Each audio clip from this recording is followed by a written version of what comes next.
Halo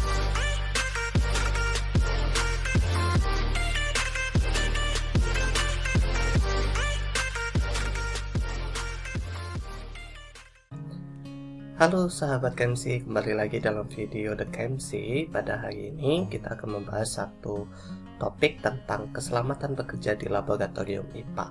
Oke, jangan lupa untuk like and subscribe video ini ya. Baik, teman-teman, kalau kamu berada di jurusan IPA di SMA maupun di SMP waktu kamu belajar IPA, tentu sudah tidak asing lagi dengan namanya laboratorium IPA ya. Nah, laboratorium IPA di SMA tentu dibagi menjadi laboratorium kimia, fisika, dan biologi. Nah, hari ini kita akan membahas sedikit tentang laboratorium IPA, khususnya laboratorium kimia. Nah, laboratorium itu apa sih? Jadi laboratorium itu adalah suatu tempat atau ruang tertentu yang dilengkapi dengan peralatan untuk mengadakan percobaan atau penelitian IPA. Jadi kalau kamu mau penelitian, kamu mau praktikum, melakukan percobaan untuk membuktikan suatu teori yang dipelajari di materi tertentu, nah kita lakukannya di laboratorium IPA gitu ya, di laboratorium. Jadi laboratorium adalah tempat untuk kita melakukan eksperimen. Nah, hari ini kita akan mempelajari tentang beberapa hal yang terkait dengan laboratorium, yaitu yang pertama itu adalah peraturan keselamatan kerja di laboratorium, kemudian penanganan sampah dan limbah laboratorium, serta keadaan darurat, kemudian petunjuk dan larangan di laboratorium. Ini adalah 3 hal yang akan kita pelajari hari ini. Namun sebenarnya ada satu lagi, itu adalah tentang alat-alat, penggunaan alat-alat laboratorium. Nah, itu akan dibuat video secara khusus ya untuk kalian ya. Oke, kita mulai ya teman-teman. Jadi bekerja di laboratorium itu susah-susah gampang teman-teman. Jadi banyak hal yang perlu diperhatikan agar praktikum atau eksperimen yang kamu lakukan bisa berjalan dengan lancar, dan kamu sebagai pelaku dari kegiatan eksperimen itu bisa tidak mengalami cedera atau tidak ada hal-hal yang tidak diinginkan. Nah, setiap laboratorium pasti dilengkapi dengan yang namanya peraturan keselamatan kerja di laboratorium. Nah, ini adalah salah satu lab safety yang ada di laboratorium ya, tapi di tempat kita tentu berbeda. Nah, cuma ini adalah hal-hal umum. Jadi, di sini tentu ada yang lakukan dan jangan dilakukan. Oke, kalau lakukan ya tentu kamu harus mengenal di sini, kenali bahan dengan membaca dan memahami MSDS. Apa itu MSDS? MSDS itu adalah Material Safety Datasheet. Jadi di sini merupakan suatu dokumen di mana kamu bisa mengenali bagaimana sifat dari suatu senyawa atau zat yang kamu gunakan dalam eksperimen itu. Nah, kemudian sebelum masuk lab, jangan lupa menggunakan jas lab, kemudian kacamata, kemudian sarung tangan jikalau dibutuhkan. Nah, kemudian ikuti arahan dan aturan yang ada di laboratorium. Bekerja dengan sabar dan hati-hati. Kalau ada kecelakaan atau apapun, segera laporkan kepada pemimpin atau guru di laboratorium yang mengajar kamu atau ke laboran. Nah, setelah selesai, jangan lupa untuk membersihkan tempat kamu bekerja dan mencuci tangan sesudahnya itu. Nah, yang jangan dilakukan, pertama jangan main-main di dalam laboratorium, karena laboratorium bukan tempat untuk bermain gitu ya. Kemudian dilarang makan dan minum apapun di laboratorium. Kalau kamu memang terdesak untuk mau minum karena haus atau apa, izinlah dengan guru mapelmu atau laboran untuk keluar dari laboratorium dan minumnya di luar. Oke. Dan jangan lupa untuk tidak mencuci tangan, apalagi dalam kondisi saat ini ya. Ini seperti iklan COVID, tahu nggak teman-teman? Tapi mencuci tangan itu wajib dibutuhkan atau dilakukan, baik ada COVID ataupun tidak ada COVID. Baik, berikutnya ketika melakukan eksperimen, kamu harus mengetahui bagaimana sifat-sifat dari bahan kimia yang digunakan. Nah, sifat-sifatnya itu biasanya dimunculkan dalam bentuk simbol teman-teman. Simbolnya itu bisa dilihat di dalam botol atau tempat material safety datasheet-nya, MSDS-nya, atau dari info yang diberikan oleh gurumu, gitu ya. Nah, ini adalah beberapa simbol yang harus kamu pahami tentang sifat dari beberapa senyawa atau bahan kimia yang digunakan di lab.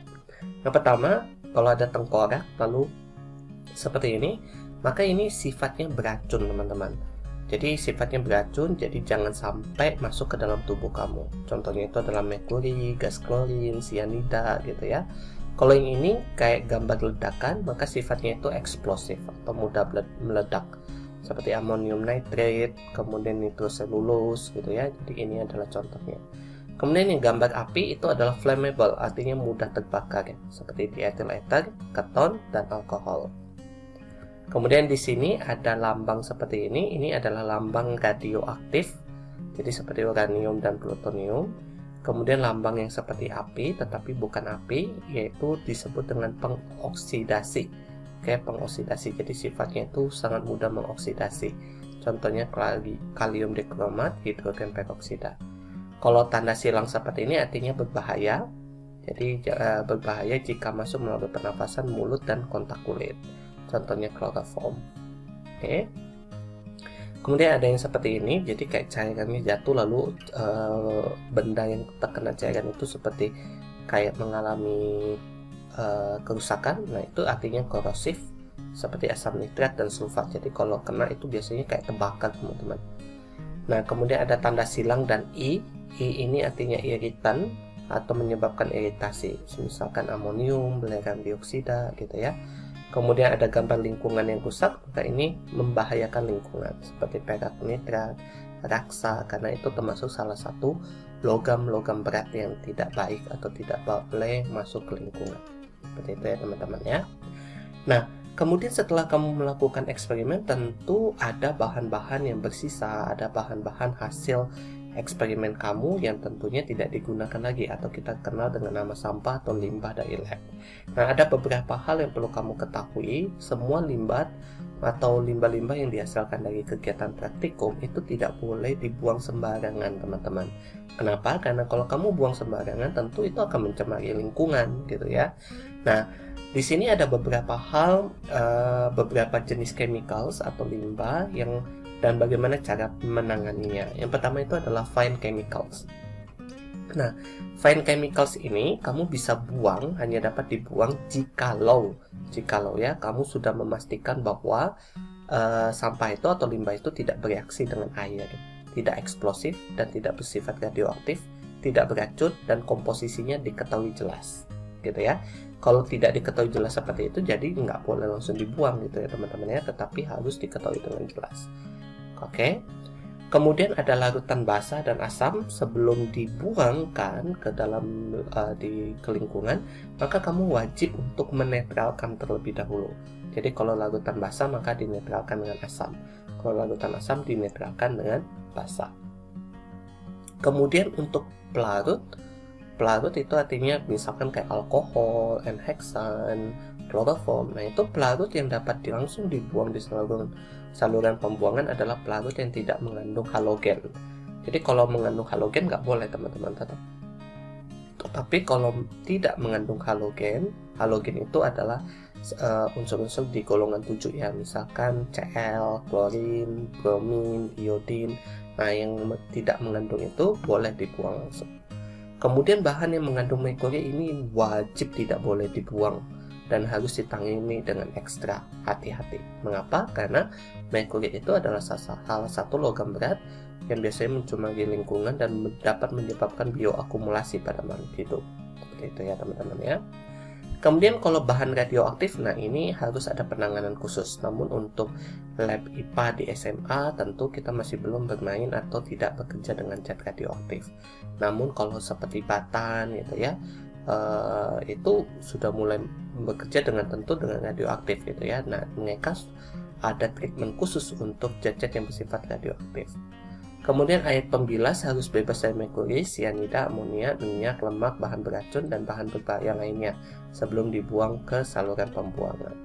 Oke, nah itu adalah beberapa hal yang perlu kamu ketahui tentang keselamatan bekerja di lab.